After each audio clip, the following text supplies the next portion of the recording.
Hello and welcome to Everything Homeschooling. Recently, a lot of people have been asking questions about how um, their students, their children, can get into university or post secondary school, college, whatever, without ever having to go to school. So, we're going to talk to that to question today and stay with us.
Okay, so today I seem to be Having having some some difficult. difficulties signing in.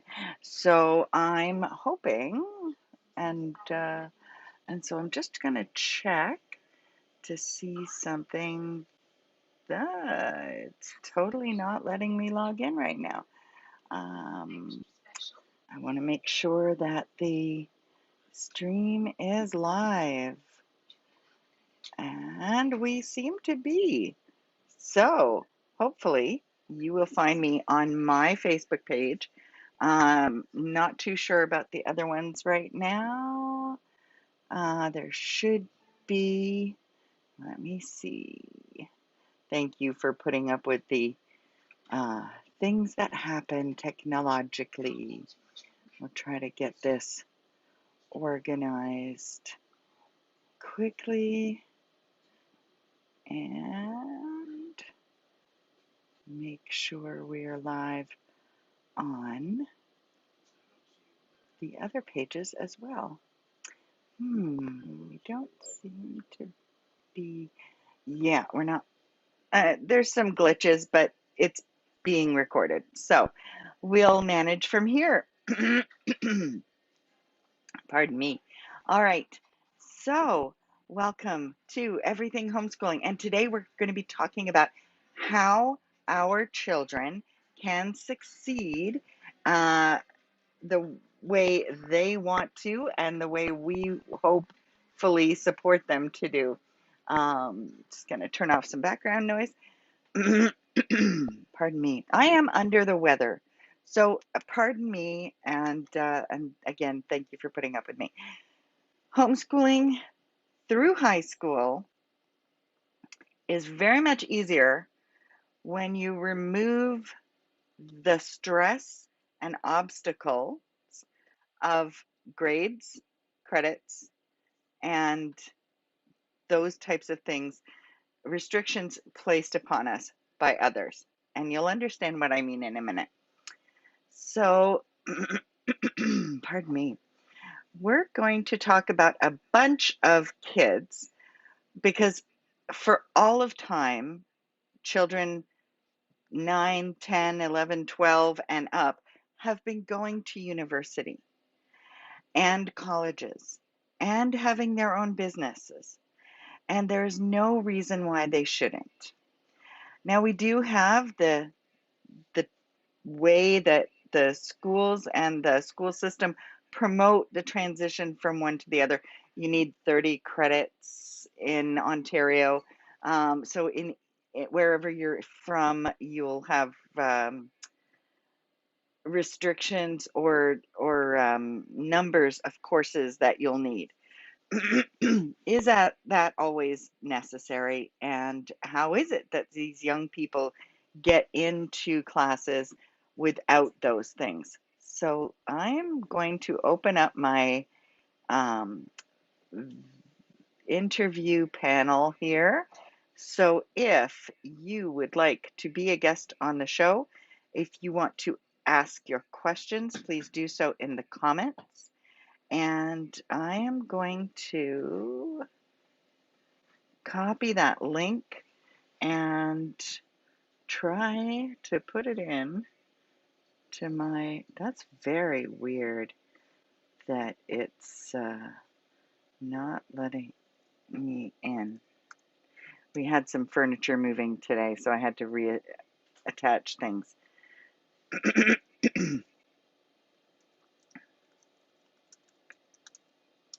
Okay. And for some reason,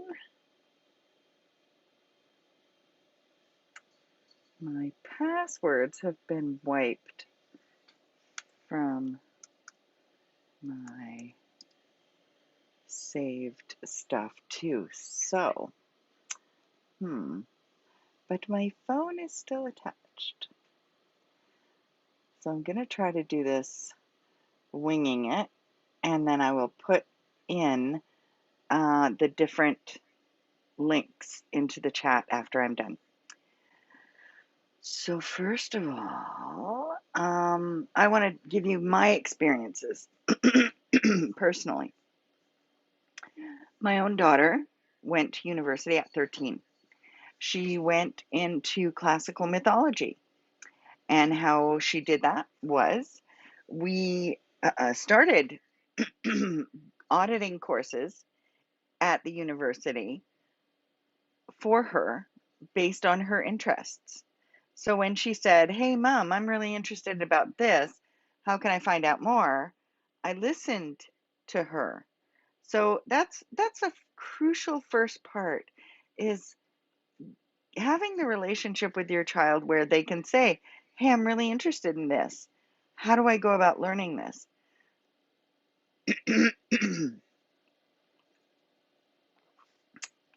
um, I'm running on Dayquil today, so how do I go about learning this? Well, let's find out. Let's find out how we learn that. I would, of course, try the different workbooks and things like that.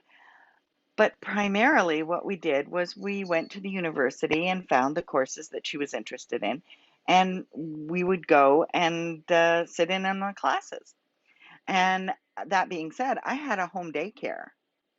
So I had several of other people's children. My daughter's calling me right now.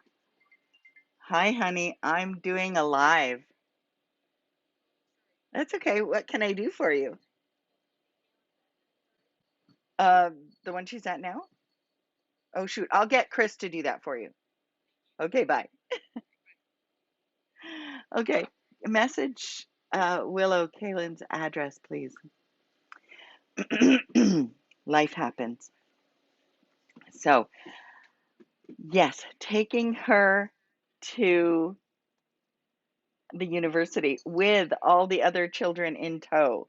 As you can imagine, this now lecture hall, seats all the way up, and around the back there was me, a 9-year old, and five other children, babes in arm, babe in the stroller. I'm changing diapers in the back of the lecture hall, but allowing my 9-year old daughter to pay attention to the lecture and learn whether it was the right thing for her or not.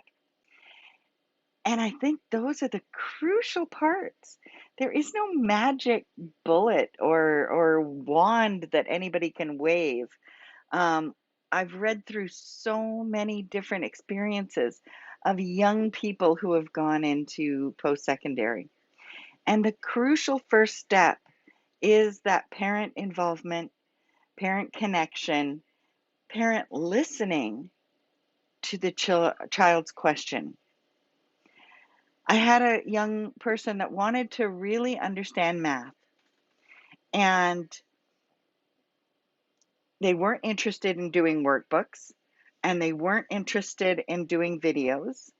They wanted to understand math. So we went to the university math department, and we talked to a professor there. And since that person had a passion for math, he was able to explain it to this young person in a way that no textbook could. So basically exposing the children to the highest level possible. Not that they'll have to understand very significant things and very difficult things. They'll get there. But from a person who has a passion for it, that will be the connection. Similarly, my friend's son who went to medical school at University of Western Ontario. Hi, darling.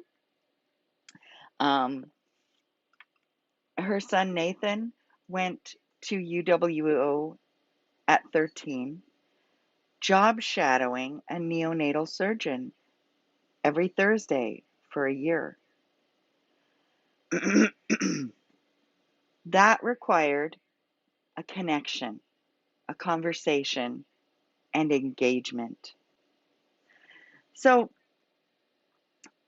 I just looked up on Google, if you want to do some research for yourself and your own child, if you look up teen or any age, so 10-year-old, 12-year-old, 11-year-old, whatever, uh, I put in first 12-year-old university, and I got all these articles about kids that were 12 years old who got into university.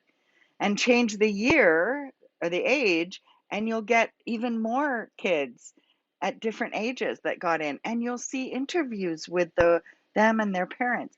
Now, sometimes they'll be called prodigies or geniuses. Um, one is called a little Einstein. But every child has their own innate genius, in my opinion and my experience. And it's not that these kids are unusual.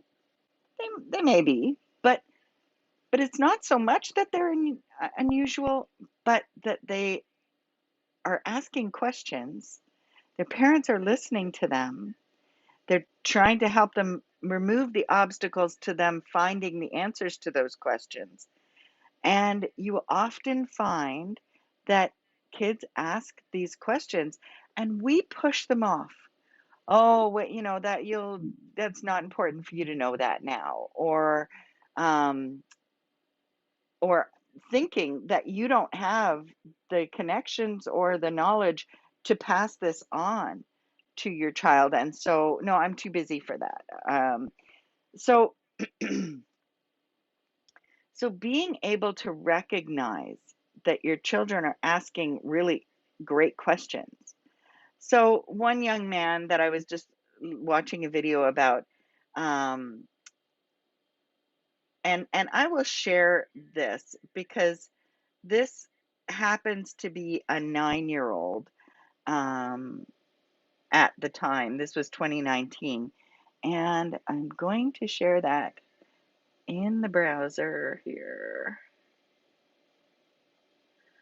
All right, so let's put that up on the screen.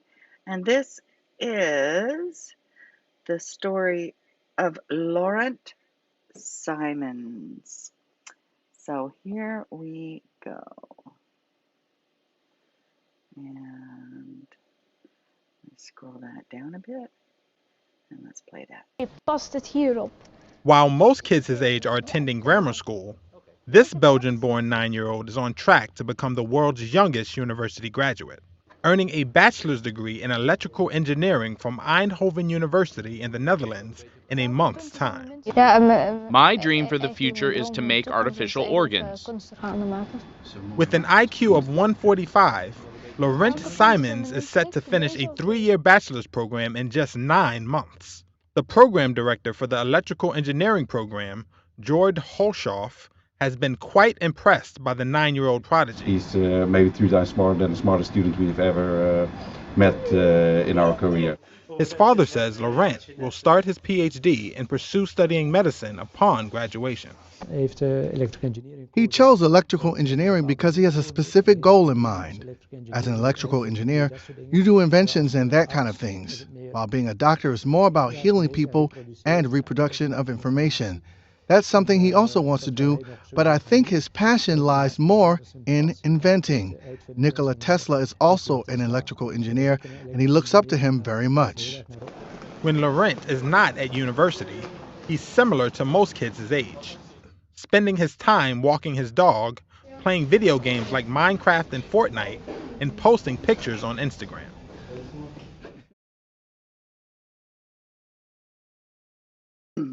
Okay, so notice he's like any other kid playing Minecraft and Fortnite on his spare time. So I'm just gonna stop this. And when you watch these videos and read the interviews that they have with the parents, you'll find that there is that one thing in common: listening to their kids, removing the obstacles, which means removing grade levels, perhaps, and or giving them the work that you might think that they're not ready for yet. See how they do it. One of these young people asked their parent at 3 years old, he wanted to study calculus. Now, how did he find out about calculus? Where was the word used? How did he get exposed to that concept? So we have to be very conscious of what we're doing in our day-to-day lives with our kids. We have students who, there was a 12-year-old who wanted to go to University of Western Ontario, and he got into the actuarial sciences department. And the main focus was being able to make a connection with the professor, audit the classes, see if he could do the work, and if they thrive, then help them pursue that by removing obstacles. And if somebody says, no, he's not allowed to do that, then try a different way, because rules about being allowed to and being able to are totally different things. So if your child is able to do these higher level things, if they are thinking outside of the box, if it is something that they truly love and are interested in, then let's help them. And that's the whole secret to helping them get in. And we are discouraged when there are, you need all these credits, you need all these tests. and there may be somebody in the office of the university or the college saying they need this, that, and the other thing. that's the front line person, and they might not be knowledgeable about all these other ways to get in.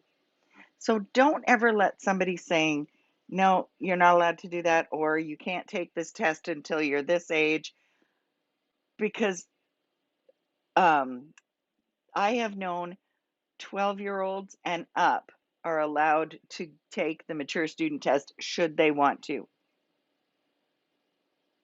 They don't have to. There are other ways, but they can still take it before they're 19, which is mainly the rule for other people. And if you can't find somewhere nearby or specifically where you want or your child wants to go, or the field that your child wants to go into, keep looking. Keep looking for the person who they can connect with. So, just looking through my list of kids that have done this, 12-year-old hopes to work for NASA by the age of 16. She plans to study astronomical and planetary sciences and chemistry. And that's what she loves doing. So, and all of these kids have this in common, that their parents helped make it possible by removing the obstacles of things like grades. Um, Jeremy Schuler, 12 years old at the time of this writing. Um, uh, well, Cornell University welcomes 12-year-old college freshman, the school's youngest student ever. Obviously, the normal methods of getting into the university were not the ones that they chose. Another 12-year-old, Alina Wicker, set to start college at Arizona State. Um, that's the young woman who wants to work for NASA someday, and that's going to make ripples throughout the industry. People at NASA are looking for people who are gifted, and who are interested and who want to do more. There's another 12-year-old young man. He joined Mensa at 5. Now, Mensa is something that you can look into for your children if you think that they need more challenges. I'm going up here. Mensa.ca. Take the IQ test, and that's, let me pull over here and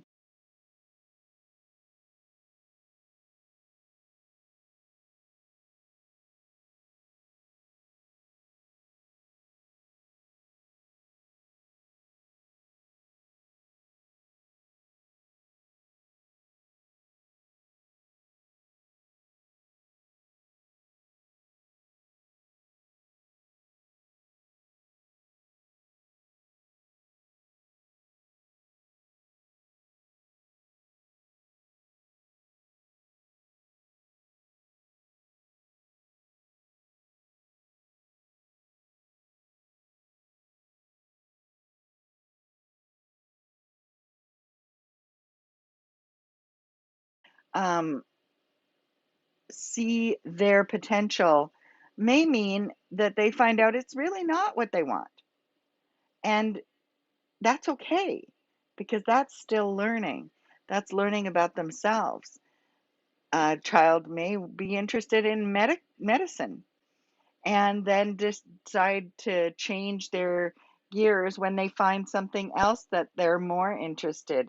Perhaps it's a connected field to medicine, but it also all being able to attend and audit university courses, it also gives them a taste of what university and college is like and whether it's for them.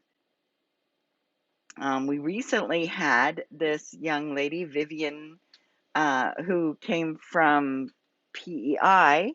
She just graduated the University of Toronto at 16 years old. Well, how did she get there if she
don't really like. So that's where the relationship comes in with you and your child. Is this something that your child really likes? Now, success means different things to different people. And we're going to be closing here right now. But I wanted to mention some people that maybe have done the things that they wanted to do that didn't necessarily mesh with what their parents wanted for them. So, one example in particular, if your young teenage daughter decided that she wanted to change her name to Diablo and become a stripper, how excited would you be for her? How encouraging would you be for her? And yet, that is the story of the dropout who became the writer, author, and creator of the movie Juno, who has won an Oscar and has succeeded beyond her dreams by doing something that was totally unconventional. Now, we have to think, can we support our children into the things that they're really interested in and still keep that relationship and maybe not judge them, but remember to help them remove the obstacles to their goals? Removing obstacles. One last thought about that. Some kids are very different. They will try harder the more obstacles there are. Knowing your child is how you know how to help them. And when those obstacles come around, instead of saying, "Oh, I don't know, I don't think I can do that," they look at that obstacle as a challenge and say, like, "Yes, I can do that." And that's not going to stop me. And those kids that have that extra energy, that real passion, that real drive, they're the ones that we can support. We can support all children, of course, but if they are ready to be in post-secondary or higher learning, there is no need to make them jump through hoops that are just going to make them hate learning. I do a workshop with a whole hour and a half and more on these types of examples. Um, so if you're interested in that, please hit my website, learnfree.ca, and you can ask me more questions. I hope I can be of assistance. I'm happy to help everybody who asks. So please don't be afraid to reach out and touch base. Take care, everybody. Have a great day. Bye for now.